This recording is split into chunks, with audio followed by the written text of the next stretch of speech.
Hello दोस्तों, ये हमारा दूसरा लेक्चर है इन्वायरमेंट का। इसमें हम फर्स्ट चैप्टर में डिस्कस किया था कि क्लाइमेट चेंज क्या है, और सेकंड लेक्चर में हम डिस्कस करेंगे कि क्लाइमेट चेंज के कारण क्या है, causes of climate change. Basically जो क्लाइमेट चेंज के कॉजेज़ हैं उसे हम दो पार्ट में क्लासीफाई कर सकते हैं। First, natural causes, second is anthropogenic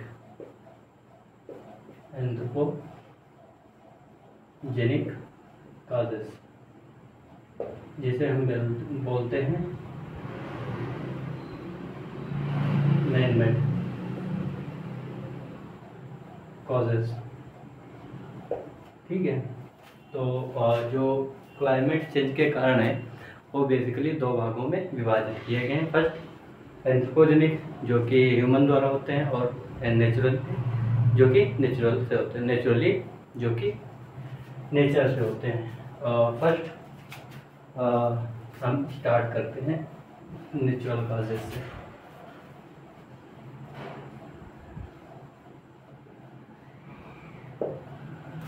इसमें फर्स्ट हम डिस्कस करेंगे जो शायद मैंने कल एग्जांपल्स भी दिया था। इसमें पढ़ते हैं वोल्केनिक इरप्शन।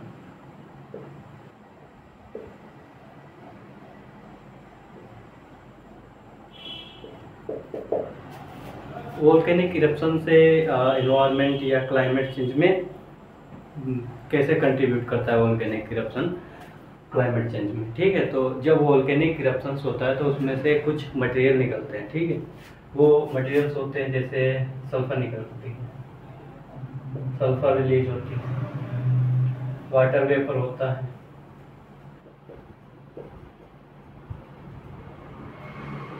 एस होती है। ठीक है, सल्फर, वाटर वेपर, एस। इसका काम होता है कि ये जो होती है, जो सन रेज आती हैं उसे रिफ्लेक्ट कर देती है सन रेज को।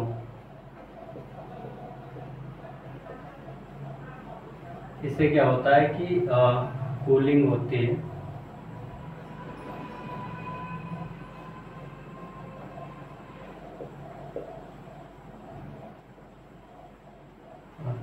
ठीक, तो बेसिकली कल मैंने डिस्कस किया था कि क्लाइमेट चेंज क्लाइमेट चेंज क्या होता है। क्लाइमेट चेंज हमने दो भागों से डिवाइड करके डिस्कस किया था। फर्स्ट था ग्लोबल वार्मिंग और ग्लोबल डिमिंग। ठीक है, तो कहीं ना कहीं ये ग्लोबल डिमिंग का एक एग्जांपल आ जाता है। ठीक, और दूसरा वाटर वेपर। वाटर वेपर क्या करता है, ये जो टेरेस्ट्रियल रेडिएशन होती है, जो इंफ्रारेड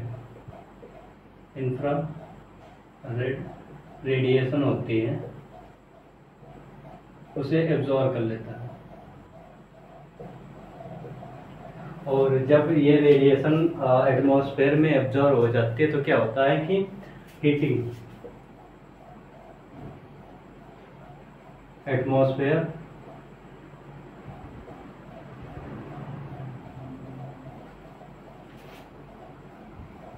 हीटिंग ऑफ एटमॉस्फेयर। ठीक है, जैसे जो वाटर वेपर होता है वो इंफ्रारेड रेडिएशन जो या आउटगोइंग रेडिएशंस होती है सन की, जो हमारी जैसे इनकमिंग रेडिएशन जो है हमारी अर्थ सरफेस पे आती है, वो रिफ्लेक्ट होके फिर वापस लौट जाती है हमारे एटमॉस्फेयर से। तो ये जो वापस आउटगोइंग रेडिएशंस होती है इसे एब्जॉर्ब कर लेते हैं वाटर वेपर, जिससे क्या होता है कि जो heating of the atmosphere, energy बढ़ जाती है एटमॉस्फेयर में हमारे, और हीटिंग स्टार्ट हो जाती है एटमॉस्फेयर की। ठीक है, और एस भी रिलीज होती है, इसका इतना कोई रोल नहीं होता है। ठीक, और एक और चीज रिलीज होती है वो है CO2, कार्बन डाइऑक्साइड। ठीक है, ये ग्रीन हाउस गैस है। ये ग्रीन हाउस गैस क्या है, ये कैसे इम्पेक्ट करती है, आने वाले लेक्चर में इसके बारे में हम डिस्कस करेंगे। ठीक, तो इतना हमने बता दिया। वोल्केनिक इरप्शंस में ये चार चीजें रिलीज होती हैं, किससे क्या रिफ्लेक्शन होता है।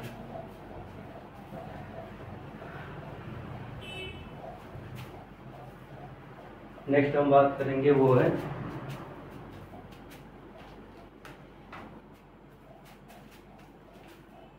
मिलाकोविच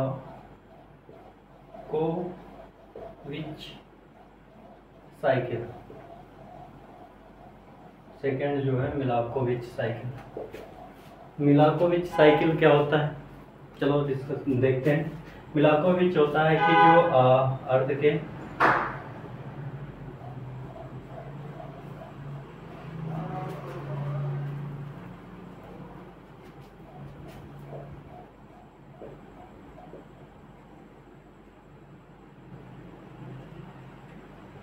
ऑर्बिटल चेंज ऑफ अर्थ, जैसे अर्थ जिस ऑर्बिट में रोटेशन या रिवोल्यूशन कर रही है उसमें चेंजेस आ जाते हैं, जैसे कि अर्थ में क्लाइमेट चेंज का प्रभाव होता है। जैसे ठीक है, जैसे एक है इसेंट्रिसिटी, इसी में एक फर्स्ट थिंग है इसेंट्रिसिटी। इससे क्या होता है कि जो रेडिएशन में चेंजेस आ जाते हैं।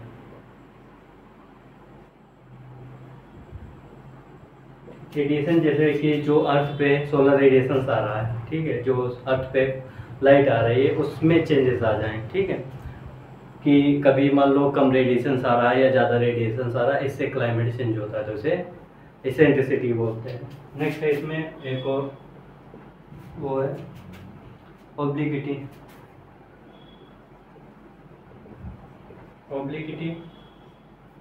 इसमें क्या होता है, जो अर्थ की टिल्ट है, ठीक, जैसे कितना है 2.1 डिग्री से 24.5 डिग्री रहती है टिल्ट। जैसे जो नॉर्मल अर्थ होती है वो इस तरह झुकी हुई होती है जो अर्थ जैसे, ठीक है। तो ये जो इसेंट्रिसिटी होती है ये ऑब्लिक्विटी अर्थ की, ये इतनी इस तरीके से ये अर्थ जो है इतने एरिया में मान लो झुकती रहती है, ठीक, मूवमेंट होता रहता है। जो अर्थ की टिल्ट है, जो अर्थ की टिल्ट है उसमें चेंजेस आ जाए, ठीक है। तो ये चेंजेस आते हैं 2.21 डिग्री से 4.5 डिग्री तक, जो अर्थ की टिल्ट है इसमें चेंजेस आ जाते हैं। अब जब टिल्ट में चेंज आएंगे तो अर्थ के एक साइड पे जो सोलर रेडिएशन है वो ज़्यादा पड़ेगा और एक साइड पे रेडिएशन कम पड़ेगा, ठीक है। ये आप जियोग्राफी में समझेंगे। इसेंट्रिसिटी, ऑब्लिक्विटी और एक और चीज़ है, नहीं इतना ही है। नेक्स्ट थर्ड है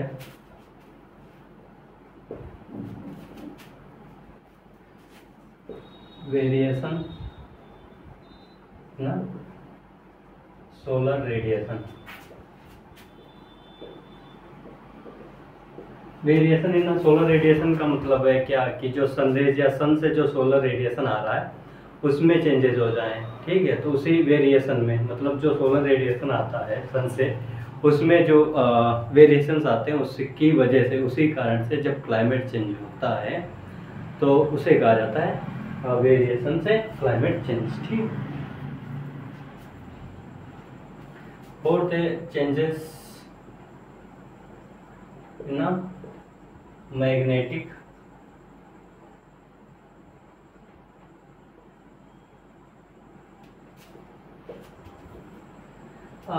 मैग्नेटिक चेंजेस, जैसे कह सकते हैं कि जो अर्थ की मैग्नेटिक फील्ड होती है उसमें चेंजेस आ जाएं, जिससे कि ये क्लाइमेट चेंज हो। लेकिन सोलर रेडिएशन का कोई उतना फर्क नहीं पड़ता है और पार्शली बहुत कम ही फर्क पड़ता है, ठीक है। फिर तो है El Nino and La Nina. El Nino and La Nina. El Nino and La Nina का मतलब है कि ये अल नीनो और ला नीना का इम्पैक्ट जो है हमें पूरे ग्लोब या पूरी पृथ्वी पर दिखाई नहीं देता। ये कुछ स्पेसिफिक एरिया में ये टेम्परेचर को बढ़ा देते हैं और कम कर देते हैं। इसी को ही अल नीनो एंड ला नीना का इस तरीके से क्लाइमेट चेंज पे प्रभाव होता है। इसका प्रभाव पूरे ग्लोब पे नहीं होता है, ठीक है। तो ये हो गया हमारे नेचुरल कॉजेस। अब नेक्स्ट हम बात करेंगे जो कि है एंथ्रोपोजेनिक कॉजेस। एंथ्रोपोजेनिक कॉजेस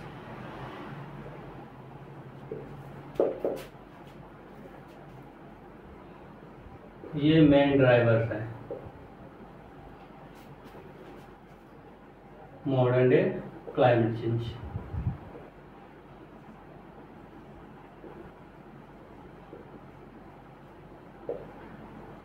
जो वर्तमान या इस समय में जो क्लाइमेट चेंज हो रहा है उसका कारण यही है एंथ्रोपोजेनिक कारण, ठीक है। एंथ्रोपोजेनिक कारण में बहुत सारी चीज़ें हैं, ठीक है, कोई लिमिटेड नहीं है, और उसमें से कुछ पॉइंट हैं जिसको हम डिस्कस करेंगे, ठीक। एंथ्रोपोजेनिक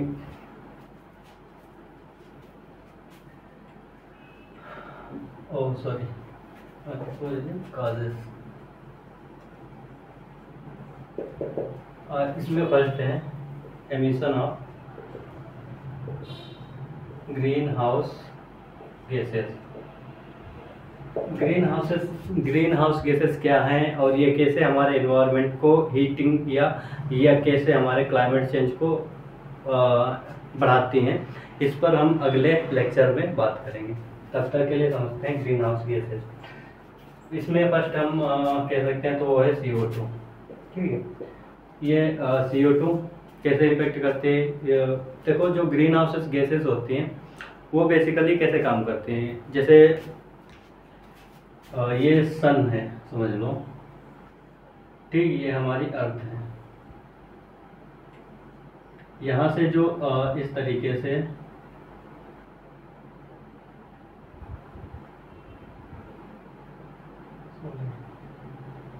शॉर्ट वेव लेंथ में रेडिएशंस आते हैं, इस तरीके से शॉर्ट वेव लेंथ वाले रेडिएशंस जो आते हैं, ठीक है, इसे शॉर्ट वेव लेंथ रेडिएशन, ठीक, और इसी को बोलते हैं इनकमिंग रेडिएशन।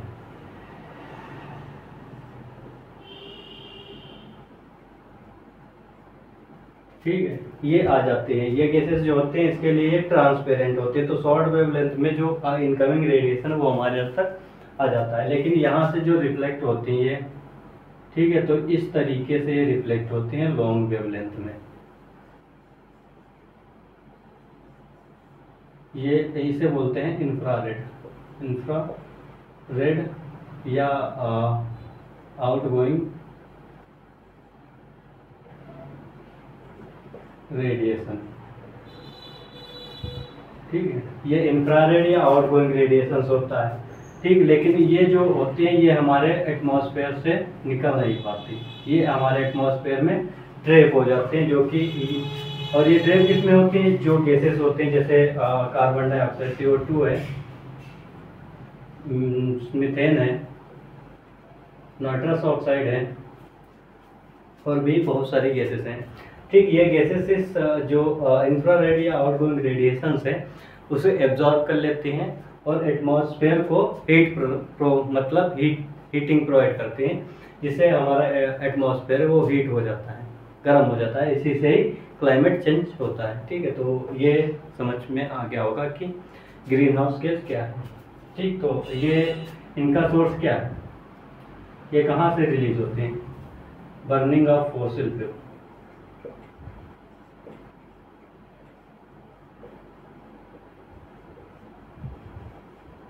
जैसे ऑयल है,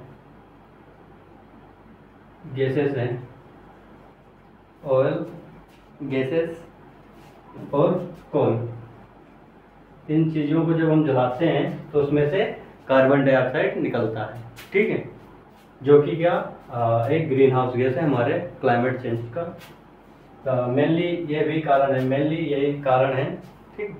नेक्स्ट है, इसमें हम बात करते हैं मीथेन, CH4। इसका जो सोर्स होता है, एक तो होता है लाइव स्टॉक,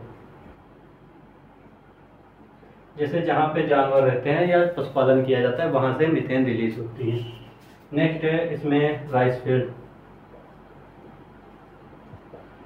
जो राइस फील्ड होती है अदर जो पेडी फील्ड्स होती है वहाँ से मीथेन रिलीज होती है। ठीक है।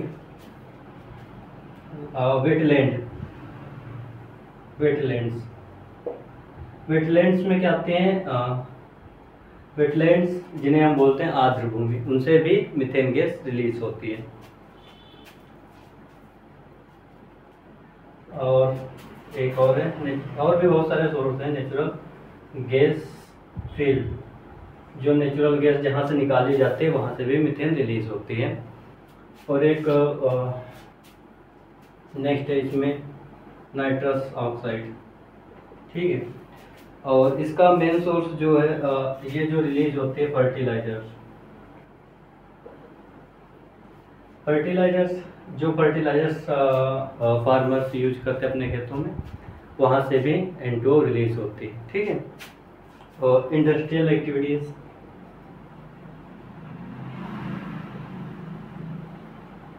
जो भी इंडस्ट्रियल एक्टिविटीज़ हो रही हैं, और बायोमास बर्निंग,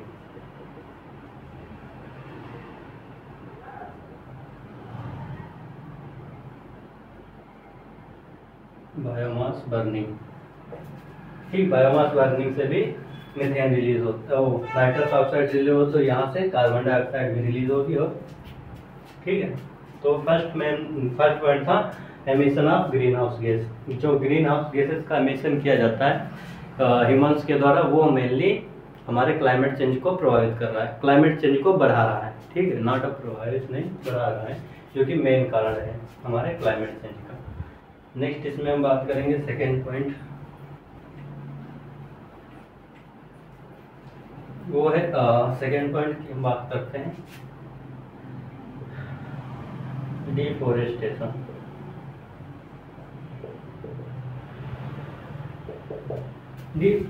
डिफोरेस्टेशन का मतलब क्या होता है? बेसिकली डिफोरेस्टेशन का मतलब होता है कि जो फॉरेस्ट लैंड है उसमें से फॉरेस्ट जो है, जो जंगल है, उन्हें काट करके अदर यूज के लिए अदर यूजेस करते हैं जब उनसे, जैसे कि अदर यूज हमने एग्रीकल्चर के लिए यूज़ कर लिया, जैसे जो लैंड है, या जो वहाँ के पेड़ थे उन्होंने लॉगिंग के लिए हमने लॉगिंग के लिए यूज़ कर लिया गया, और जो लैंड है उसे अर्बन डेवलपमेंट के लिए कर लिया गया।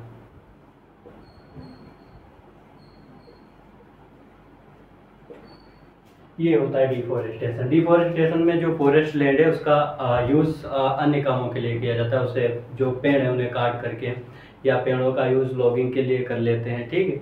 और या फिर एग्रीकल्चर के लिए यूज़ किया जाता है वो ज़मीन, या फिर अर्बन डेवलपमेंट के लिए वो यूज़ की जाती है। थर्ड थिंग्स इसमें जब हम बात करते हैं वो है land use change. Land use change basically जो लैंड का यूज़ करने के तरीके में चेंज आ जाता है, जैसे कि अपर लेयर अल्टर कर देते हैं उसकी। ठीक।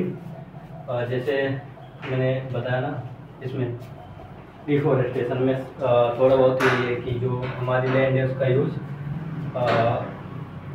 जिसके लिए उसका ना करना। ठीक है। जैसे लैंड है, हमने एग्रीकल्चर के लिए उसका यूज़ कर लिया, उसका अर्बन डेवलपमेंट के लिए कर लिया, या अदर चीज़ों के लिए हमने उस लैंड का यूज़ कर लिया। इससे क्या होता है, लैंड यूज चेंजेस हो जाते हैं।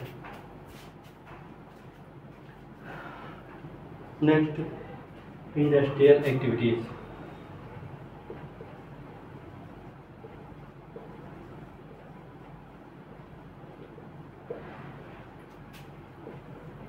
इसमें बताया ना, एग्रीकल्चर के लिए हमने यूज़ कर लिया,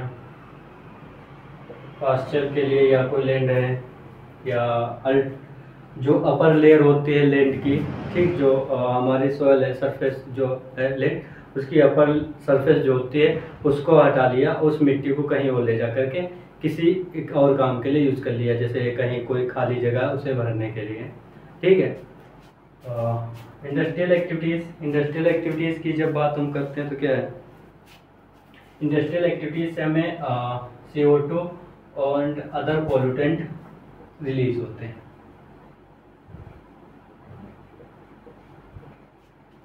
CO2 और अदर पोल्यूटेंट रिलीज होते हैं जो कि हमारे क्लाइमेट चेंज को बढ़ाते हैं। फिफ्थ है ट्रांसपोर्टेशन।